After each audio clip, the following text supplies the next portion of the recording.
क्या आपने कभी लीग खत्म होने के 3 महीने बाद चैंपियन बदलते देखा है? अगर नहीं देखा तो चलिए दिखा देते हैं। Welcome to Indian football. Indian football एक तरह का बिग बॉस है जहां पे रोज नए ड्रामे, रोज नए कलेश आपको देखने को मिलते हैं और इसी कड़ी में एक नया ड्रामा हो चुका है। आई लीग खत्म होने के 3 महीने बाद आज 19 जुलाई को नया चैंपियन क्राउन हो चुका है और वो है इंटर काशी। 3 महीने बाद अब पूरा मामला क्या है वो मैं आपको एक एक करके समझाता हूँ। ये इशू स्टार्ट होता है 13 जनवरी को जब इंटर काशी नामधारी एफसी के अगेंस्ट एक मैच खेलती है और हार जाती है। लेकिन मैच के बाद पता चलता है कि नामधारी एफसी ने एक प्लेयर को खिलाया था इस मैच में जो इनएलिजिबल था इस मैच को खेलने के लिए, बिकॉज उसके पास ऑलरेडी 4 येलो कार्ड्स थे और 4 येलो कार्ड्स के बाद आप एक और मैच नहीं खेल सकते हैं, आपको एक मैच का बैन मिलता है। लेकिन ये चीज़ ना तो ऑफिशियल्स के सामने आई और ना ही नामधारी एफसी ने ये ऑफिशियल्स को बताया और उस प्लेयर को उस मैच में खिला दिया।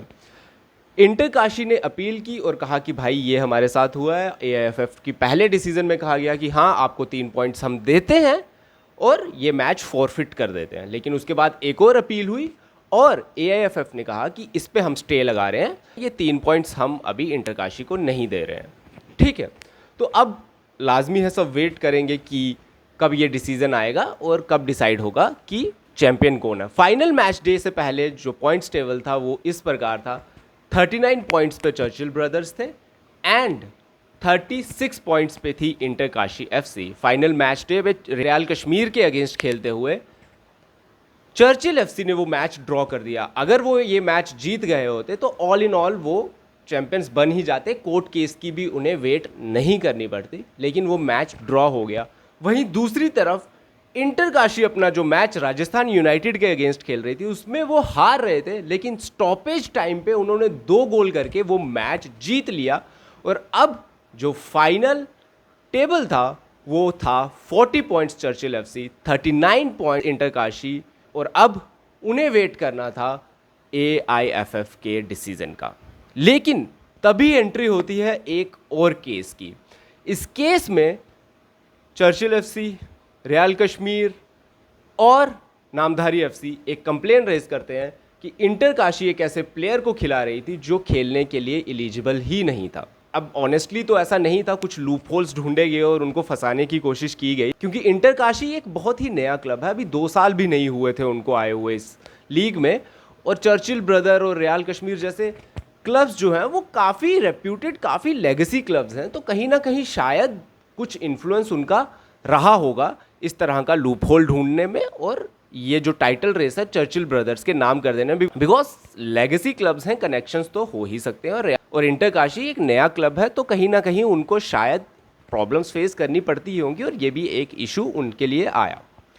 तो जब ये केस आया तो ऑल इंडिया फुटबॉल फेडरेशन ने कहा कि जी हाँ, इन्होंने एक इनवैलिड प्लेयर को, इनएलिजिबल प्लेयर को खिलाया है और because of that now multiple games में खिला लिया है, तो हम ऐसे पॉइंट्स का कुछ नहीं करेंगे। But now inter Kashi can not win this league because उन्होंने इस तरह का किया है। तो अगर उनके लिए जो दूसरा वाला वर्डिक्ट में उनको 3 पॉइंट मिल भी जाते हैं फिर भी उनको हम चैंपियंस नहीं बनाएंगे बिकॉज इन्होंने एक इलिजिबल प्लेयर को बनाया है। तो उनका कहना था कि अगर टॉप पे भी चली जाती है इंटर काशी तब भी चैंपियंस नहीं बन पाएगी। अब इंटर काशी इस पे कहती है कि हम इन दोनों डिसीजंस के अगेंस्ट, जो स्टे लगा हुआ है उस पे और जो ये इनएलिजिबिलिटी ऑफ अ प्लेयर है उस पे एक इंटरनेशनल बॉडी है जो डिसाइड करती है स्पोर्ट्स रिलेटिंग जो भी प्रॉब्लम्स, डिस्प्यूट्स अराइज होते हैं और उसे कहा जाता है सीएएस। ठीक है, तो इंटर काशी सीएएस पे अपील करती है। पहला जो उनका case related to Namdhari FC के अगेंस्ट 3 पॉइंट्स वाला, वो जीत जाते हैं एंड नामधारी एफसी का वो मैच फॉरफिट हो जाता है और सीएएस एआईएफएफ को कहती है कि 42 पॉइंट्स जो हैं वो मिलने चाहिए इंटर काशी को। ठीक है, हो गया। लेकिन दूसरा केस अभी भी पेंडिंग है जिसके बेसिस पे ऑल इंडिया फुटबॉल फेडरेशन ने चर्चिल ब्रदर एफसी को जो ट्रॉफी थी वो हैंड ओवर कर दी थी।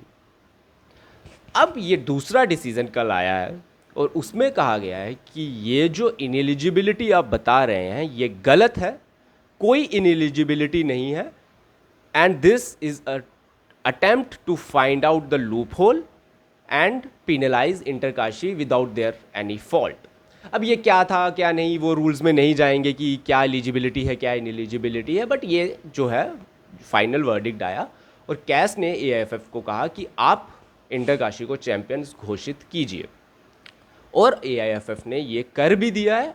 इंटरकाशी और नाउ द चैंपियंस। अब जो ट्रॉफी है वो मंगवाई जा रही है वापस चर्चिल ब्रदर एफसी से इंटरकाशी को देने के लिए। अब ठीक है, बाकी सब ठीक है कि ये लूप होल ढूंढने की कोशिश की जो भी है, बट एक क्लब को आप पहले चैंपियन घोषित कर देते हैं, फिर उनसे ट्रॉफी छीन लेते हैं, दूसरे क्लब को देते हैं, तो ये और कहीं हो नहीं सकता है। ये सिर्फ एआईएफएफ ही कर सकता है, और उन्होंने करके दिखाया है कि कितने खराब तरीके से मैनेज वो लोग पूरे इंडियन फुटबॉल को कर रहे हैं। ये उन्होंने एक बार फिर से साबित कर दिया है।